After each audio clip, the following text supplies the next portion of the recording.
ही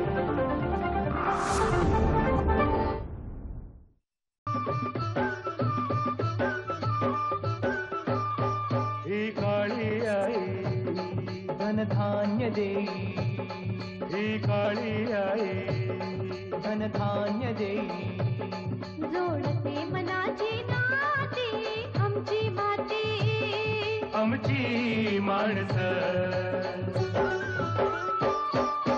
आमची माती आमची माणसं, आमची माती आमची माणसं, आमची माती आमची माणसं, आमची माती आमची माणसं.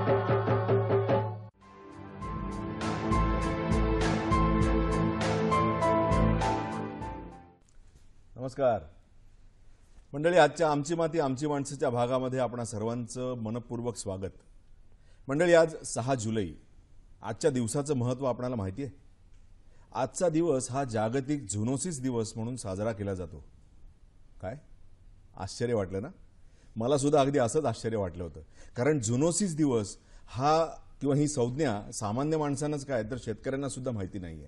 आणि म्हणूनच आजच्या या कार्यक्रमामध्ये आपण या विषयाचं महत्त्व जास्तीत जास्त प्रकारे जाणून घेण्याचा प्रयत्न करणार आहोत.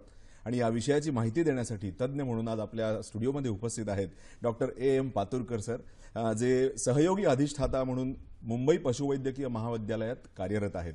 सर, आपल्या स्टुडिओमध्ये मनपूर्वक स्वागत. नमस्कार सर, मला सांगा की आजचा हा दिवस आपण झुनोसिस दिवस म्हणून साजरा करतो, तर झुनोसिस म्हणजे नेमकं काय? तसं पाहिलं तर झुनोसिस हा शब्द एका ग्रीक भाषेतनं घेतलेला आहे. झू म्हणजे जनावर किंवा ॲनिमल्स आणि नोसिस म्हणजे आजार. अच्छा. झुनोसिस म्हणजे आपल्या सानिध्यात असलेले पशु पक्षी प्राणी यांच्यापासून होणारे माणसांमध्ये रोग. अच्छा. व माणसांपासून होणारे त्यांना रोग, हे व्हाईस वर्सा घेतलं की त्या प्रक्रियेला झुनोटिक डिसीजेस किंवा झुनोसिस म्हणतात. अच्छा, बरं. 6 जुलैलाच आपण हा दिवस नेमका का साजरा करतो? कारण या दिवशी 6 जुलैला लुईस पाश्चर हा मोठे शास्त्रज्ञ होऊन गेले. त्यांनी रॅबिसच्या रोगाची लस शोधली होती. त्यामुळे या दिवशी त्याची आठवण म्हणून आपण हा झुनोसिस डे साजरा करतो. अरे वा, खूप छान माहिती आहे ही. आता या आजाराची जर लक्षणं सांगायची झाली आपल्याला, झुनोसिस जो आता तुम्ही उल्लेख केला त्याच्याबद्दल आपल्याला काय सांगता येईल? सर, आता आपण जागतिकीकरण झालेलं आहे. बरोबर. वेगवेगळ्या देशाच्या सीमा या खूप जवळ आलेल्या आहेत. नक्कीच. त्यामुळे देवाणघेवाण, ॲनिमल्सचे ट्रान्सपोर्टेशन या देशातनं त्या देशात किंवा त्या देशातनं या देशात, संक्रमण नाही, पाळीव प्राणी म्हणतोय मी, प्लस पाळीव पक्षी, हे सुद्धा लोक हौसेने दुसऱ्या देशातनं इकडे आणतात, स्थलांतर होते किंवा ते आणतात. तसंच आपण जे जनावरांपासून निर्माण होणारे अन्न पदार्थ, जसं मीट प्रॉडक्ट, मिल्क प्रॉडक्ट, चीज, बटर, हे सुद्धा इम्पोर्टेड या देशात यायला लागलेलं आहे. त्यामुळे काय होतंय की या सगळ्यांमधनं जर हे त्यांची प्रोसेसिंग व्यवस्थितरित्या झाली नाही किंवा संगोपन व्यवस्थितरित्या झालं नाही किंवा त्यांचं टेस्टिंग, ज्याला आपण डायग्नोसिस म्हणतो, व्यवस्थित झालं नाही, तर या रोगाचा प्रादुर्भाव, नवीन रोगांचा प्रादुर्भाव माणसांमध्ये होऊ शकतो. तुम्हाला एक छोटंसं एक्झाम्पल देतो मी की झिका आणि इबोला ही टर्म कधी तुम्ही ऐकली होती पहिले? नक्कीच नाही. आपण पण टीव्हीवर ऐकतो, पेपरमध्ये वाचतो की झिका, इबोला म्हणजे काय, माणसांमध्ये यांनी रोग होतोय. हा रोग पहिले कोणाला झाला? माकडांना. अच्छा. आणि माकडांमधनं तो आला माणसांमध्ये. त्यामुळे असे नवीन रोग सुद्धा आता येत आहेत. त्यामुळे माणसांना काय काळजी घ्यायला पाहिजे? साधारणतः एज्युकेटेड किंवा जो माणसे शिकलेली आहेत त्यांना थोडी तरी जाण असते, पण आपल्या शेतकऱ्यांना याच्याबद्दल काहीच माहीत नाही. बरोबर. त्यामुळे शेतकऱ्यांमध्ये जागरूकता निर्माण करावी, त्याच्याबद्दल त्यांना माहिती द्यावी, त्यासाठी आपण हा दिवस साजरा करतोय. बरं, खूप छान सांगितलं सर. मला सांगा सर, माणसांची आणि पक्ष्यांपासून जे विविध आजार माणसाला किंवा प्राण्यांना होतात एकमेकांपासून, त्याचं काहीतरी वर्गीकरण केलं असेल किंवा त्याचे काही प्रकार असतील तर ते ऐकायला. आता आपण जर भोगमपणे पाहता की आपण त्यांना 3-4 भागात विभागू शकतो. एक जीवाणूजन्य, म्हणजे जे बॅक्टेरियाने होणारे रोग आहेत. जसं माणसामध्ये टायफॉइड होतो, जॉन्डिस होतो, वेगवेगळे लक्षणं असतात त्याचे. तसं जीवाणूजन्य रोग जनावरांमध्ये कोणते असतात? लेप्टोस्पायरोसिस, ब्रुसेलोसिस, ट्युबरक्युलोसिस, हे आपण कॉमन एक्झाम्पल घेतले. आपण जर जागतिकीकरण पाहिलं तर माणसांना संसर्गजन्य होणारे रोग जवळपास 84च्या वरती आहेत. अरे बाप. आणि त्यातले 70% रोग हे माणसांना जनावरांपासून होतात. म्हणजे त्याचा प्रादुर्भाव पाहिला तर 1400 म्हणजे 70% म्हणजे 900 डिसिजेस माणसांना होऊ शकतात. जनावरांना होतात असं नाही, पण भारतामध्ये त्याची संख्या थोडी कमी आहे. कारण काही डिसीज जे आजार आहेत ते दुसऱ्या कंट्रीमध्ये जास्त आहेत, आपल्या इकडे कमी आहेत, किंवा आपल्या इथे जास्त आहेत दुसरीकडे कमी आहे. काही जे देश आहेत ते तर काही रोगांपासून सुद्धा फ्री आहेत. म्हणजे they are free from rabies. आणि ही जी संस्था आहे OI, ऑफिस ऑफ इंटरनॅशनल इपिझोटिक, हे त्याला काय म्हणतात सर्टिफिकेशन करतं की या देशात हा डिसीज नाहीये, किंवा हा डिसीज आला तरी तुम्हाला तो त्यांना सांगावा लागतो की हा नवीन डिसीज आमच्या देशात आलेला आहे. त्याची नोंदणी करावी लागते. एक्झॅक्टली. आणखीन कुठले प्रकार सर सांगाल? एक तर विषाणूजन्य मी बोललो आपल्याला. दुसरा आहे की जीवाणूजन्य म्हणजे व्हायरल डिसीजेस, जसं रॅबिज झालं, कॅसॅनोर फॉरेस्ट डिसीज झाला, हे व्हायरसनी होणारे डिसीजेस आहे. तिसऱ्या प्रकारचे येतात परजीवी, जीव्यांपासून होणारे रोग म्हणजे parasitic diseases. Mostly parasitic diseases काय असतात की आपण जे अन्न मिळतं जनावरांपासून, मांस, मीठ, याच्यातनं आपण अर्धवट शिजलेलं अन्न खाल्लं किंवा त्याला जीवाणूजन्य आपलं जे परजीवी पॅरासायटिक डिसीज झालेलं लिव्हर खाल्लं किंवा मीठ खाल्लं, त्यापासून सुद्धा आपल्याला रोग होऊ शकतात. नाही तर त्याची एक सायकल असते. फॉर एक्झाम्पल कोणतंही पॅरासायटिक डिसीज घेतलं की आयदर ते ॲनिमलमध्ये जातं, तिथं त्याचं काही कन्व्हर्शन होतं, मग ते पुन्हा माणसांमध्ये येतं, म्हणजे फिकल मॅटर. किंवा तिसरी गोष्ट काय असते की हे रोग होण्याला एक कोणता तरी व्हेक्टर लागतो. जसं आपण मलेरिया आला की आपण मॉस्किटो मारायला सुरुवात करतो, तर हे ज्याला व्हेक्टर म्हणू आपण, एक माध्यम की ते तिथे येऊन चावलं आपल्याला मलेरियाग्रस्त की माणसांमध्ये मलेरिया होणार. आणि चौथ्या प्रकारचं आपण म्हणाल तर बुरशीजन्य. बुरशी म्हणजे फंगल डिसीजेस, ज्याला आपण खरूज म्हणतो, खाज म्हणतो, गजकर्ण म्हणतो. वेगवेगळे डिसीजेस त्याच्यापासून पण माणसांना होऊ शकतात. जीवाणूजन्य रोगांपासून सुरुवात करायची झाली तर त्याची लक्षणं आपल्याला काय सांगता येतील? आता जनरली आपण लेप्टोस्पायरोसिस, अँथ्रॅक्स, ब्रुसेलोसिस, ट्युबरक्युलोसिस हे डिसीज जीवाणूजन्यमध्ये येतात. पण त्याच्यात आपण लक्षणं पाहिली, ताप येणे, भूक मंदावणे, थंडी वाजणे, काही लोकांमध्ये जॉन्डिस होतात, काही लोकांना वेगवेगळे असे लक्षणं दिसत असतात. पण मोर ऑर लेस ते कॉमन असतात की असं वेगळं. काही डिसीजेसचे पिक्युलियर असतात. फॉर एक्झाम्पल आता लेप्टोस्पायरोसिस हा रोग असा आहे की जेव्हा ज्या भागात जास्त पाणी साठतं किंवा काही आपले शेतकरी भात लावताना खोल पाण्यात काम करत असतात, तर त्यांच्या पायाला एखादी जखम झाली किंवा त्यांनी शूज घातले नाहीत किंवा त्यांनी ग्लोव्ज घातले नाहीत, तर हे जे जीवाणू आहेत हे उंदराच्या लघवीद्वारे पाण्यात किंवा मातीत मिसळतात आणि त्या जखमेतनं आतमध्ये शिरतात. तसंच कुत्र्यामध्ये सुद्धा हे लघवी वाटे पाण्यात येतात. काही ठिकाणी आता लसीकरण सुद्धा अवेलेबल असते. कुत्र्यांमध्ये लसीकरण अवेलेबल आहे किंवा लार्ज अॅनिमलमध्ये काही रोगाचे लसीकरण असतात. ते वेळेत आपण जर करून घेतले त्या वेळेला तर त्या रोगाचा प्रादुर्भाव कमी होण्यासाठी आपल्याला मदत होते. हे झालं सर लेप्टोस्पायरोसिसचं. आपण आता ब्रुसेलोसिस नावाचा एक प्रकार तुम्ही म्हणालात, तर त्याविषयी त्याची लक्षणं सांगा. ब्रुसेलोसिस हा मुख्यत्वे गाय, म्हैस, नंतर शेळी, मेंढी इत्यादी प्राण्यात जनरली आढळतो. त्याच्यात सगळ्यात मुख्य लक्षण त्याचं काय आहे की इट कॉजेस अबॉर्शन. अबॉर्शन म्हणजे गर्भपात, ज्याला आपण शेतकरीच्या भाषेत म्हणजे गर्भपात म्हणतो. आणि त्यामुळे शेतकऱ्यांचं मोठं आर्थिक नुकसान होऊ शकतं. कारण आज एक म्हैस किंवा गाय प्रेग्नंट होणार, त्याला पिल्लू होणार, त्याला वेळ भरपूर जात असतो. आणि अबॉर्शन झाल्यामुळे जर पुन्हा त्या अबॉर्शनचं मटेरियल आपण व्यवस्थितरित्या हाताळलं नाही तर जिथे आजूबाजूची जे जनावरं आहे, गोठा आहे, ते सुद्धा त्यांनी म्हणजे दूषित होऊ शकतं, क्रॉस कॉन्टॅमिनेशन होऊ शकतं. आणि त्याची जर आपण विल्हेवाट व्यवस्थितरित्या लावली नाही तर ते पुन्हा दुसऱ्या जनावरांमध्ये त्याचा रोग संसर्ग होऊन शेतकऱ्यांचं आर्थिक नुकसान खूप जास्त प्रमाणात होऊ शकतं. त्यासाठी आपण शेतकऱ्यांना सांगतो की नेहमी गोठा स्वच्छ ठेवा, स्वच्छ पाणी पाजा, जे ॲबॉर्शन किंवा गर्भपात झालेले मटेरियल आहे त्याला गाडून टाका, पुरून टाका किंवा त्याला जाळा. तसंच काही काही रोगांच्या मगाशीच मी बोललो की लसी अवेलेबल अवेलेबल असतात. तसं S19 म्हणून कॉटन स्ट्रेन एक लस अवेलेबल आहे. पाळा जेव्हा जनावर गाईचं किंवा याचं लहान असतं तेव्हा ते लसीकरण केलं तर याचा प्रादुर्भाव आपण कमी करू शकतो. आणि केव्हाही कोणताही रोग येतो तर त्याला काहीतरी कारण असतं.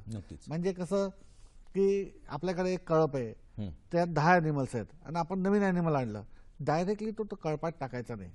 कारण काय असं बरेचदा त्या जनावराला काय आहे काय नाही आपल्याला माहित नसतं आणि त्या एन्व्हायरमेंटमध्ये ऍडजस्ट करायला त्याला वेळ लागतो. किंवा आपल्याकडे एखाद्या जनावराला काही रोग झालाय त्याला सुद्धा ते होऊ शकतात. बरोबर. त्यामुळे आपण ह्या गोष्टी काळजी आपण घेतल्या पाहिजे.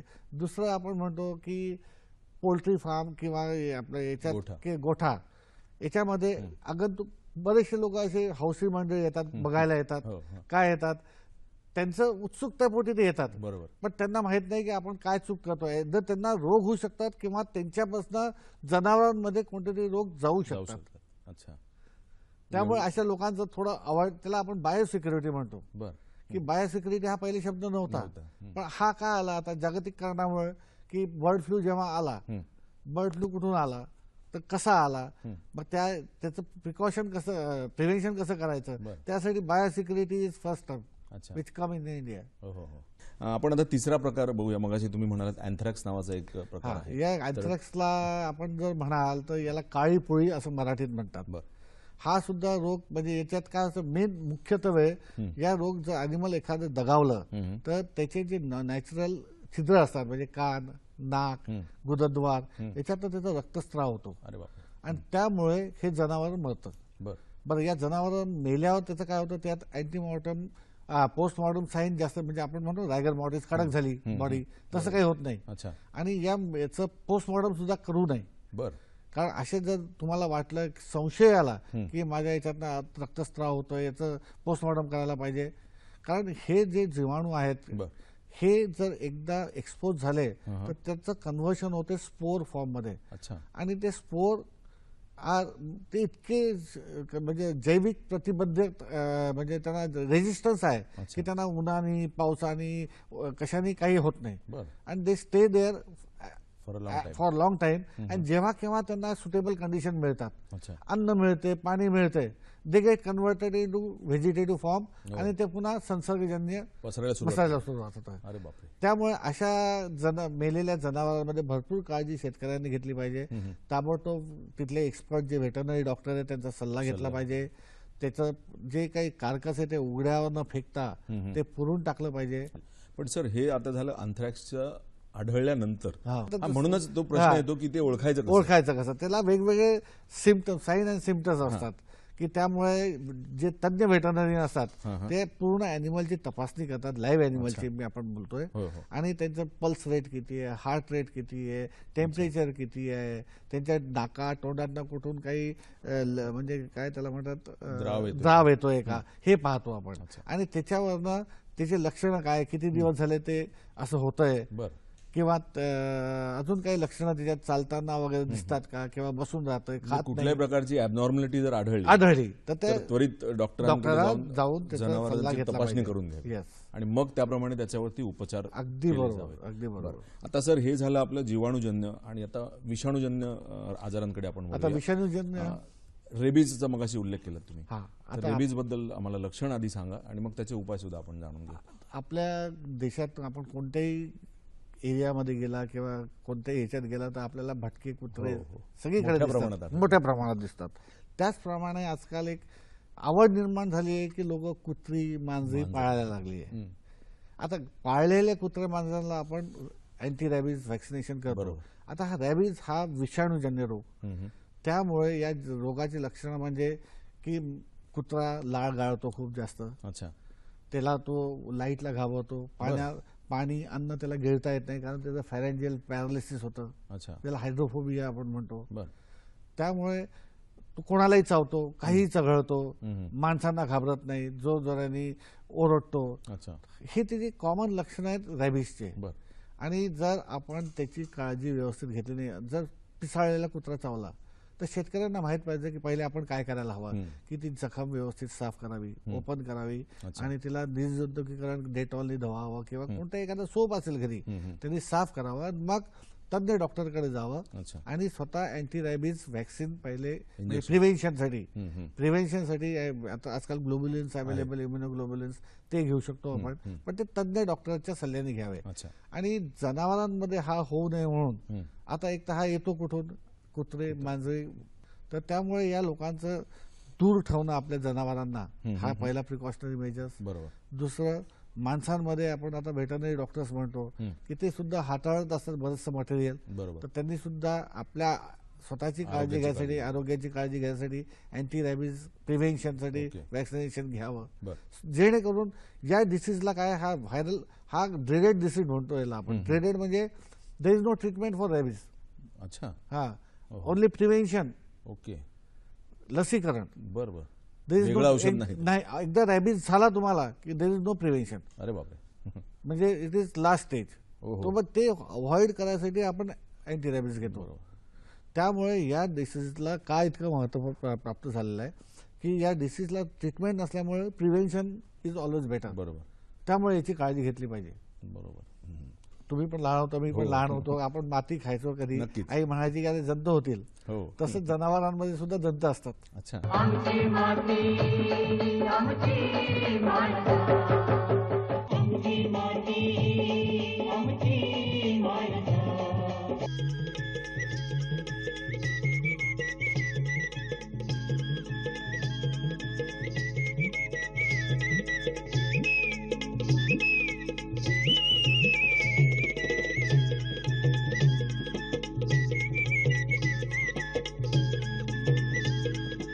आमची माती आमची माणसं. प्रसारण सोमवार ते बुधवार आणि शुक्रवार संध्याकाळी 6:30 वाजता. पुनःप्रसारण सोमवार ते गुरुवार सकाळी 6:30 वाजता. आमची माती आमची माणसं. तिसरा प्रकार तुम्ही म्हणालात की परजीवीजन्य आजार होतात, तर त्याच्याबद्दल काय माहिती द्याल? आता लहानपणी आपण, तुम्ही पण लहान होतो, मी पण लहान होतो, आपण माती खायचो कधी, आई म्हणायची की जंत होतील, तसंच जनावरांमध्ये सुद्धा जंत असतात. अच्छा. पण काही डिसीज असे असतात, आता परजीवी म्हणजे टॉक्सोप्लाझ्मोसिस, हायडायटिडोसिस, सिस्टिसर्कोसिस, हे जे डिसीजेस आहे आयदर हे कुत्र्याच्या विष्ठेमधनं किंवा माणसाच्या विष्ठेमधनं जनावरांमध्ये जातात. बरं. आणि ते जनावरांचं जे मांस आहे त्याच्या आतमध्ये जाऊन तिथे सिस्ट फॉर्म करतात. अच्छा.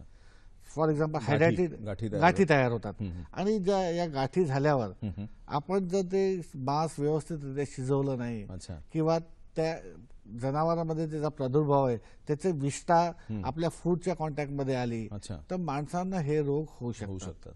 त्यामुळे आपण काळजी घेतली पाहिजे की चांगल्या हेल्दी ॲनिमल्सचं मांस किंवा मांसजन्य पदार्थ आपण चांगल्या ठिकाणून खरेदी करायला पाहिजे. खात्री म्हणजे आता कोणतेही मांस खरेदी करताना त्याचं व्हेटरनरी इन्स्पेक्शन, बरोबर, पोस्टमॉर्टम इन्स्पेक्शन होतच, हे कंपल्सरी नाही.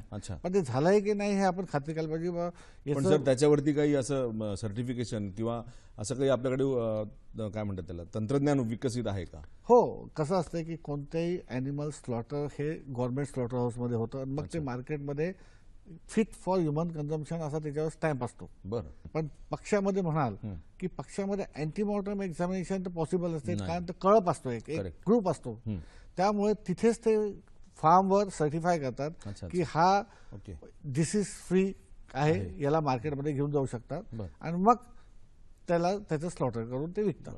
बर्ड फ्लू आपण मगाशी उल्लेख केला आणि बरंच ऐकलेलं सुद्धा आहे, तर तो नेमका कुठल्या प्रकारामध्ये मोडतो? हा म्हणजे कसं असतं की बर्ड फ्लू जेव्हा भारतात पहिल्यांदा आला तेव्हा आपण पण सगळे त्याला नवीन होतो. नक्कीच. तेव्हा सगळ्या लोकांपर्यंत, कॉमन लोकांपर्यंत हा शब्द पोहोचला की इन्फ्लुएन्झा, बर्ड फ्लू हा आलाय इंडियामध्ये आणि आपण इतके फार्म अफेक्ट झालेले, इतके पक्षी आपण मारून टाकले. हा H1N1 किंवा स्वाईन फ्लू म्हणा दुसरा प्रकार की H1N5 या वेगवेगळ्या जीवाणूपासून हा रोग होतो. याची खासियत अशी आहे की तो जीवाणू जो आपल्याला म्हणजे बर्ड फ्लू किंवा स्वाईन फ्लू करतात तो म्युटॅजेनिक असतो, म्हणजे तो त्याची स्ट्रक्चर बदलतो. अच्छा.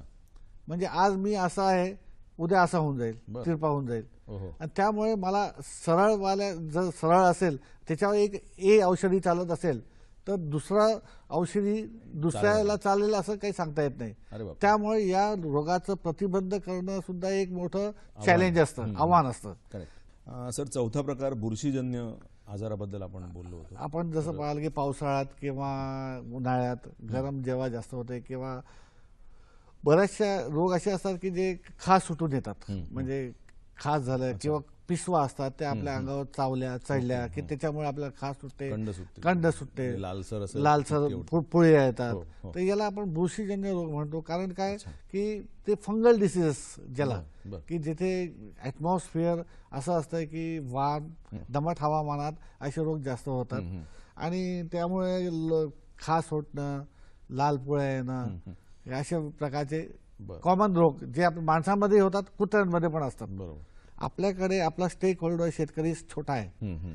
त्यामुळे आपल्याला उपाययोजना आपल्या देशाला कशा पाहिजे बरोबर. त्याप्रमाणे विचार करून करावे लागतात. आमची माती आमची माणसं. कोंबड्यांमध्ये जैविक आजार रोखण्याची किंवा त्यांच्याबद्दल काय काळजी घ्यायला पाहिजे आपण? आता आपण जैविक आजार रोखण्यासाठी आपल्याकडे 2 प्रकारच्या कोंबड्या पाळल्या जातात. एक बॅकयार्ड पोल्ट्री, दुसरं आहे कमर्शियल पोल्ट्री. बरोबर. की जे पिल्लं विकत आणतात, पाळतात, 6-8 आठवडे विकतात. बॅकयार्ड पोल्ट्रीमध्ये सुद्धा घरी जे काय आपल्या शिल्लक राहतं त्याच्यावर त्या पोचतात किंवा जे किडे वगैरे पडलेले असतात आपल्या अंगणाच्या आजूबाजूला त्याच्यावर ते पोचतात. कोंबड्यांमध्ये व्हॅक्सिनेशन सगळ्यात महत्वाचं आहे. वेळोवेळी ज्या वेळेस जे व्हॅक्सिनेशन करायला पाहिजे ते करायला पाहिजे. नंबर 1. नंबर 2, कोंबड्याची काळजी. कोंबड्या खूप नाजूक असतात तशा.